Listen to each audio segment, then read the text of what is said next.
આવી ઉકળતી ગરમીમાં બહાર જઈએ ને એટલે ગરમ લૂ તો લાગી જ જવાની. લૂથી બચવા માટે બધા કહેશે લીંબુનો શરબત પીવો, પણ અત્યારે લીંબુની તો વાત જ ના કરતા. એટલા મોંઘા ને કે ના પૂછો વાત, લઈ જ ના શકાય. વળી વરિયાળીનું શરબત પણ રેગ્યુલર નથી ભાવતું હોતું. તો કિચન સિરીઝમાં આજે આપણે લીંબુ, વરિયાળી કે પછી કાચી કેરીના સિરપ અને શરબતથી બિલકુલ અલગ, ગરમીમાં લૂથી બચાવનાર અને અંદર સુધી ઠંડક આપનાર અને નાના મોટા સૌને ભાવે ને તેવા શરબતનું સિરપ બનાવીએ. સાથે જ ઉનાળામાં આ સિરપ બનાવી અને સાચવી દો ને એટલે માત્ર અડધી મિનિટમાં શરબત તૈયાર થઈ જાય. અને આ શરબત છે તે ફક્ત ઉનાળામાં જ નહીં, પરંતુ એસિડિટી, તજા ગરમી કે મોઢામાં ચાંદા પડવાની જેને તકલીફ હોય ને તેના માટે તો ખૂબ જ રાહત આપનારું છે. તો આ ખૂબ જ ઉપયોગી રેસીપી જોતા પહેલાં અમારી ચેનલ હજી સુધી સબસ્ક્રાઈબ ના કરી હોય ને તો જરૂરથી કરી લેજો, જેથી દરરોજ મુકાતી ઉપયોગી રેસીપીના વિડીયોનું નોટિફિકેશન તમને તુરંત જ મળી જાય. લૂથી બચાવી અંદર સુધી ઠંડક આપનાર શરબતનું સિરપ બનાવવા માટે મેં અહીં 1 કિલો સાકર લીધી છે. સાકરના બદલે અહીં ખાંડ પણ લેવી હોય ને તો 1 કિલો જ લેવાની. પ્રથમ જાડા તળિયાવાળી કઢાઈમાં અહીં બધી સાકર ઉમેરી દઈશું. હવે આ સાકર ડૂબે ને તેટલું પાણી ઉમેરી દેવાનું છે, કારણ કે આ સાકરમાંથી આપણે ચાસણી બનાવશું. હવે મિક્સ કરેલા સાકર અને પાણીની કઢાઈને આપણે ગેસની હાઈ ફ્લેમ પર ગરમ કરવા રાખશું. અને ગરમ થતાં આ મિશ્રણને ચમચા વડે સતત મિક્સ કરતું જવાનું છે, જેથી સાકર છે ને તે નીચે ચીપકી ના જાય અને પાણીમાં ઓગળી પણ જાય. ઉનાળાની ગરમી માટે સાકર ખૂબ જ ઠંડક આપનાર અને અક્ષીર છે, માટે ઉનાળુ શરબત બનાવવા માટે બને ને ત્યાં સુધી સાકરની ચાસણી જ બનાવવી. અહીં માત્ર 2 થી 3 મિનિટ ચાસણીમાં સતત મિક્સ કરતાં હવે ચાસણીમાં સાકર ઓગળી ગઈ છે.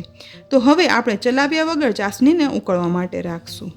ચાસણી ઉકળે છે ને એ દરમિયાન અહીં મેં 150 ગ્રામ સૂકા ધાણા લીધા છે અને ધાણાને મિક્સરમાં પીસી તેનો આવો એકદમ ઝીણો પાવડર બનાવી અને તૈયાર કર્યો છે.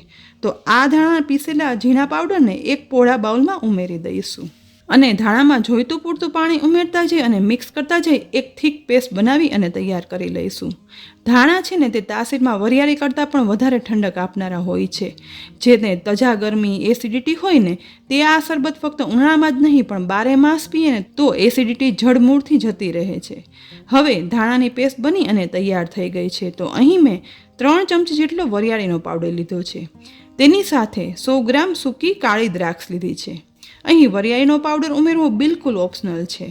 આ સિરપ વરિયાળી વગર પણ એકદમ ઠંડક આપનારું અને ફ્લેવરફુલ બને છે. તેની સાથે અહીં મેં 1 ટેબલ સ્પૂન કારા મરી લીધા છે.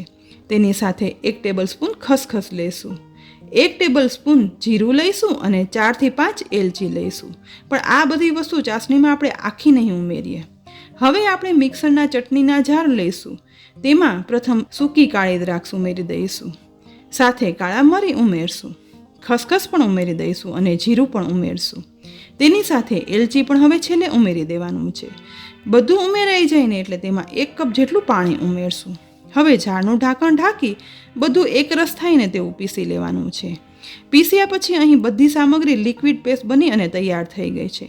તો હવે લીધેલા વરિયાળીના પાવડરમાં અડધા કપ જેટલું પાણી ઉમેરી દઈશું અને એક લિક્વિડી પેસ્ટ બનાવી અને તૈયાર કરશું. પણ અહીં મેં પહેલાં કહ્યું તેમ ફક્ત ધાણા અને કાળી દ્રાક્ષના સિરપ બનાવવું હોય ને તો વરિયાળી ઉમેરવાની બિલકુલ જરૂર નથી. અહીં મિક્સ કરતાં વરિયાળીની પેસ્ટ પણ બની અને તૈયાર થઈ ગઈ છે. આટલું કર્યું ને એ દરમિયાન લગભગ 4 થી 5 મિનિટમાં સાકરની ચાસણી પણ એકદમ સરસ ઉકળવા લાગી છે.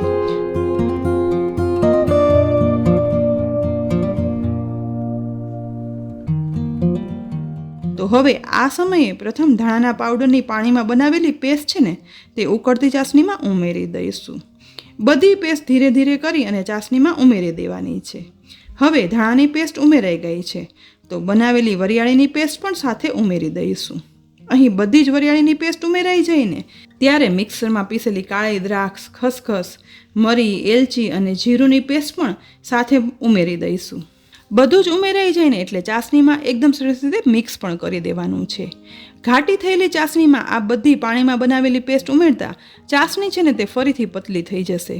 પણ મિક્સ કરતા જઈ આ ચાસણી ઉકળવા માટે રાખશું. મારે અહીં બધું ઉમેરતા કઢાઈ છે ને તે આખી ભરાઈ ગઈ, માટે અહીં ચાસણી વધારે ઉકાળવા માટે મેં ઉકળતી ચાસણીને બીજી એક પોળી કઢાઈમાં ટ્રાન્સફર કરી દીધી છે અને હવે લગભગ વધારે 5 થી 6 મિનિટ આ ચાસણીને ઉકાળશું, જેથી તે ઘાટી થઈ જાય અને લાંબો સમય સુધી સારી રહે. લગભગ 6 મિનિટ સુધી ઉકાળ્યા પછી હવે ઉકળતી ચાસણીમાંથી થોડી એવી ચાસણી લઈ તાર ચેક કરશું. અહીં જુઓ ચાસણી ઘાટી થઈ ગઈ છે અને એક તાર બની અને તૂટી રહ્યો છે. બસ આવી ઘાટી ચાસણી થાય ને એટલે હવે ગેસ બંધ કરી ગરમ ચાસણીને ગેસ પરથી નીચે ઉતારી લેવાની છે અને આ ચાસણીને લગભગ 2 થી 3 કલાક એમ જ રહેવા દેશું જેથી તે એકદમ ઠંડી થઈ જાય. અહીં ચાસણી ઠંડી રાખ્યાને 3 કલાક જેવો સમય થઈ ગયો છે. ચાસણી હવે ઠંડી પણ થઈ ગઈ છે એટલે હવે અહીં આપણે 1/8 ટીસ્પૂન જેટલો ગ્રીન ફૂડ કલર લઈશું. હવે આ ફૂડ કલરમાં થોડું એવું પાણી ઉમેરી દઈશું અને પાણી ઉમેર્યા પછી મિક્સ કરી લિક્વિડ તૈયાર કરશું. અહીં આ શરબતમાં મેં થોડો કલર આપવા માટે ગ્રીન ફૂડ કલર ઉમેર્યો છે, પણ જો ધાણા દ્રાક્ષના આ સિરપમાં કલર ના ઉમેરવો હોય ને તો તે બિલકુલ ઓપ્શનલ છે. બસ કલર વ્યવસ્થિત મિક્સ થઈ જાય ને એટલે હવે એક પોળા બાઉલમાં ગળણી રાખી દઈશું અને તેમાં બનાવેલું ધાણા દ્રાક્ષનું સિરપ છે ને તે ઉમેરતા જઈશું. ગરણીમાં સમાય એટલું મિશ્રણ ઉમેરાઈ જાય ને એટલે આ રીતે ચમચા વડે મિક્સ કરી જેથી ચાસણી છે ને ગળાઈ જાય અને ધાણા દ્રાક્ષનો જે ઉપરનો ના પીસાયેલો ભાગ છે ને તે ઉપર રહી જાય અને નીચે તરફ એકદમ સ્મૂથ સિરપ બને.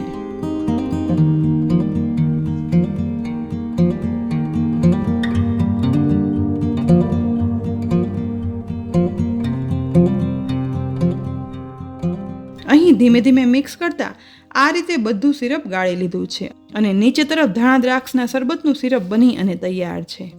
આ સિરપ એક વખત બનાવી અને પછી એરટાઇટ બોટલમાં ભરી અને રાખી દઈએ ને તો ઉનાળામાં 3 થી 4 મહિના સુધી એવું સારું રહે છે અને પછી જ્યારે જોઈએ ને ત્યારે ફક્ત 2 ચમચી સિરપમાંથી ઉનાળા માટે અંદર સુધી ઠંડક આપનાર, લૂથી બચાવનાર શરબત પીવા માટે બની અને તૈયાર થઈ જાય છે. હવે આ સિરપમાંથી શરબત પણ બનાવી લઈએ, જેના માટે પહેલા ગ્લાસમાં બરફના ટુકડા ઉમેરી દઈશું. બરફ ઉમેરાઈ જાય ને એટલે હવે બંને ગ્લાસમાં 2 ચમચી જેટલું ધાણા દ્રાક્ષનું સિરપ ઉમેરશું. સિરપ ઉમેરાઈ ગયું છે તો હવે જોઈતું પૂરતું પાણી ઉમેરી દઈશું. બસ ઠંડુ પાણી ઉમેરાઈ જાય ને એટલે ફરીથી એકવાર મિક્સ કરી લઈશું. માત્ર અડધી મિનિટમાં ઠંડક આપનારું, તજા ગરમી અને એસિડિટી મટાડનારું, લૂ દૂર કરનારું, લીંબુ, વરિયાળી અને કેરીના ઉપયોગ વગર બનતું આ શરબત બની અને તૈયાર છે. આ ગરમીમાં જ્યારે બહાર જઈએ ને ત્યારે માત્ર 1 ગ્લાસ શરબત પીવાથી લૂ બિલકુલ નથી લાગતી અને તજા ગરમી, એસિડિટી હોય ને તેના માટે તો ખૂબ ઉપકારક છે. તો ફ્રેન્ડ્સ, આ ઉનાળામાં જ નહીં પરંતુ 12 માસ ખૂબ જ ઉપયોગી રેસીપી તમને કેવી લાગી જરૂરથી બનાવજો અને પછી કહેજો. સાથે જ આ રેસીપી જો તમને ખરેખર ઉપયોગી લાગી હોય અને ગમી હોય ને તો લાઈક કરી અને શેર કરજો. તેની સાથે જ અમારી ચેનલને સબસ્ક્રાઈબ પણ કરી લેજો અને સાથે આ બધી રેસીપી સોશિયલ મીડિયા ઉપર જોવા માટે અમારા ફેસબુક પેજને લાઈક કરજો જેથી આ બધી રેસીપી તમે ફેસબુક પર પણ જોઈ શકો. ફરી મળશું એક ઉપયોગી રેસીપી સાથે. ત્યાં સુધી આવજો.